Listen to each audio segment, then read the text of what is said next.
Shahd Sataria, and she's program director and human rights advocate for the Palestinian Working Women's Society for Development, based in Ontario, Canada, but she's originally from Gaza, and we'll talk about the situation there. Welcome, Shahd. Thank you, Susan, and thank you everyone for joining this virtual conference today. Today, I stand before you not just as a representative of the Palestinian Working Women Society for Development, but as a voice for the countless women and families suffering in Gaza and the West Bank. At BWWSD, and through our work, we witness the resilience of Palestinian women who, despite facing displacement, poverty, and restricted access to basic needs, continue to lead and advocate for justice. Today, I'm here not only as an advocate for these women, but also as a victim myself. Let me tell you my story. I was born and raised in the city of Jericho in the West Bank, and my mom was born and raised as a refugee in Jabalia refugee camp in Gaza. And my father was a refugee born and raised in Ramallah. So I'm half from Gaza, half from the West Bank. I have a whole family from my mom's side in Gaza, but guess what? Last time I was able to have a permit from Israelis to get into Gaza was when I was 9 years old. And ever since, I have been denied the access into Gaza to see my family, although it's just 1.5 hours away from Jericho. I have some of the most treasured memories from Gaza, filled with love, joy, and hope. Despite the hardships, the people of Gaza are incredibly positive, always finding ways to celebrate life. I remember our gatherings at my grandmother's house, big parties, pajama nights, sleepovers, a lot of dancing and singing. One of my best memories is our family trips to the sea. We would spend the day swimming in the waves and eating freshly grilled seafood. These moments, though simple, are filled with love and connection to my family in Gaza, reminding me that even in the most difficult circumstances, there is room for joy, togetherness, and hope. This happened. Those good memories that I have of Gaza happened when I went there as 9 years old in 2004 for a week. We had a permit for a week, my mom, myself, and some of my siblings. My dad and other siblings did not get the permit. So half of the family was in the West Bank, half in Gaza. And then an invasion to the northern of Gaza happened. And we had to stay for 3 months, and I had to attend a school in Jabalia refugee camp, a Bahrain school. It's a UN school that was just bombed 2 days ago. And it breaks my heart to see the videos of this school where displaced civilians are seeking refuge in a UN school. Although all of this hard situation, I managed to have those good memories. And by mentioning this, I want to say that this did not start on October the 7th. It has been part of my identity and my childhood experiences and memories as someone who's half from Gaza, half from the West Bank. Now, unfortunately, thanks to David, he will be sharing with you a slide showing the picture, because in November 2003, unfortunately, my grandmother's house was bombed. All of the good memories, the sandbox on the rooftop for the construction work, jumping from one window to another because the houses are so close together, we've lost all of that. My uncle's house, just right next to my grandma's house, was completely destroyed. Now, I want you to try to imagine with me. It was a building of 4 levels, 8 apartments. We lost in this bombing 26 family members. 24 were women and children. If we can go to the next slide. This was during them looking for the bodies of the 26 family members. And next slide will show you the faces as I will be mentioning the names of my uncle Saad and his wife Samiha. My cousin Mu'taz lost his wife Rawiya and their children Jasser and Muhammad. My second cousin Saad lost his wife Marwa and their little children Mais and Al-Mu'taz.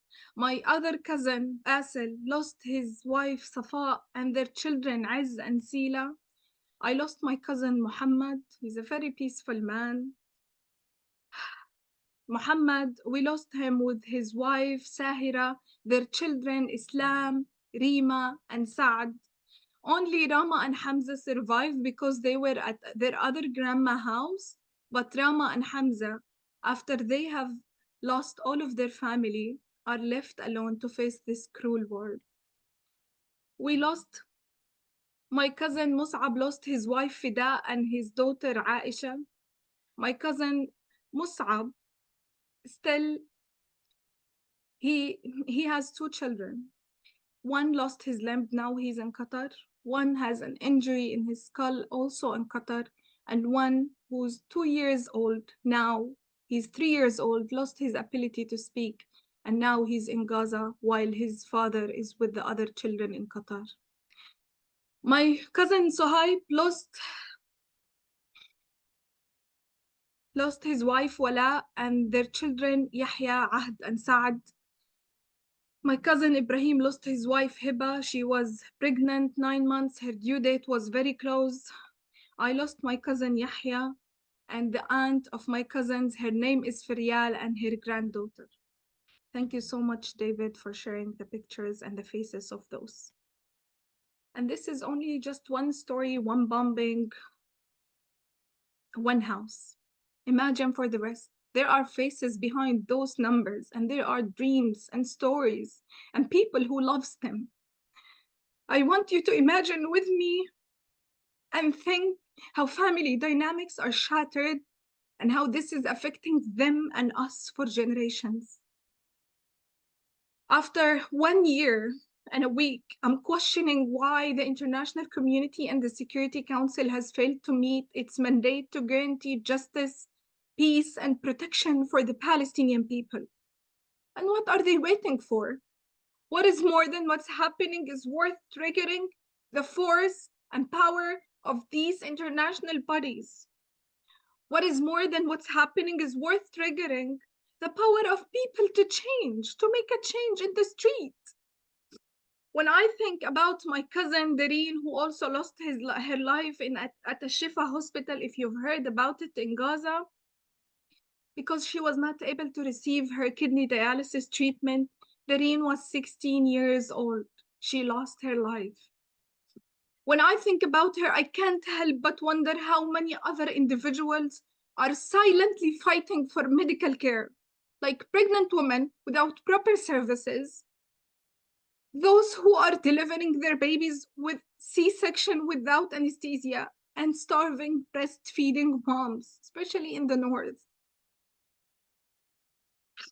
Imagine waking up every day, unsure if your clothes will last you for another week. Families are sharing slippers, not even proper footwear or a sneaker or a boot for the winter. They're sharing their slippers. Mom and her children will share the slipper to take trips outside of the tent. Can you imagine living in a place where survival is uncertain and dignity feels like a distant dream?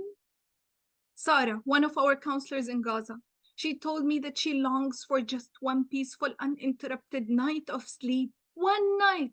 Do you see how privileged we are? This feeling is shared by many who suffer from anxiety, trauma, haunted by the sounds of bombs and the heavy weight of loss. One friend of me, she had to cut her hair because she couldn't find shampoo. Many women are forced to cut their hair in Gaza. Many women are forced to go with their monthly period without hygiene pads, making heartbreaking sacrifices that hurt their health and their dignity. We must remember that behind each number, there is a story, a face, a dream, a family, a future in danger. The voices of these women and children need to be heard, and it's our responsibility to make sure they're not forgotten in the chaos of the war. As I share these stories, I urge you to remember that these women are not just victims. They are resilient soul fighting for their families and community, and they deserve our support and recognition. Today, as I pass these stories to you, I have all hope that you will take the responsibility to amplify their voices and stories just like I did. The situation in Gaza is not local, it's a global issue. The genocide resonates worldwide, affecting us all, affecting the humanity of all of us. We must now, and we must not allow the Security Council inaction to continue, allowing impunity for heinous violations. We demand that Israel comply with the International Court of Justice resolutions, end the war, and ensure humanitarian aid reaches Gaza. It's essential to invoke Chapter 7 of the UN Charter for accountability. We will no longer accept mere words. Urgent action is needed to uphold the rights and dignity of the Palestinian people, because if not now, I ask, then when? The situation in Gaza cannot afford more waiting. So raise your voices and demand actions and be the voice for the voiceless. Thank you.